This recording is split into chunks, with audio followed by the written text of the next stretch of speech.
ค่ำนี้ที่บางสะเรค่ะมองไปด้านโน้นเป็นชายหาดนะคะพระอาทิตย์ก็กำลังจะลับขอบฟ้าไปค่ะก็มีผู้คนมาเดินเล่นหรือมานั่งเล่นที่ชายหาดแต่ฝั่งด้านโน้นก็เป็นสวนสาธารณะบางสะเรนะคะในช่วงค่ำเขามีกิจกรรมหลากหลายชนิดค่ะในมุมโน้นก็จะเป็นแอโรบิกแดนซ์นะคะ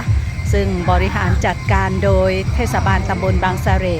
ผู้คนที่มาใช้บริการตรงนี้ก็คือมาเต้นฟรีนะคะไม่ต้องชำระเงินใดๆทั้งสิ้นส่วนด้านโน้นก็เป็นเปตองค่ะมีสนามเปตองฝั่งนี้ก็เป็นสนามเด็กเล่นนะคะด้านนี้มุมนี้นะคะจะเป็นสนามเด็กเล่นแล้วก็มีเด็กเล่นเยอะแยะมากมายนะคะแล้วก็มุมนี้ด้านนี้ก็จะเป็นไลน์แดนซ์นะคะกลุ่มของชาวบ้านบางสะเรนี่แหละค่ะใครอยากมาเต้นก็ฟรีเช่นเดียวกันจัดการโดยเทศบาลตำบลบางสะเรนะคะ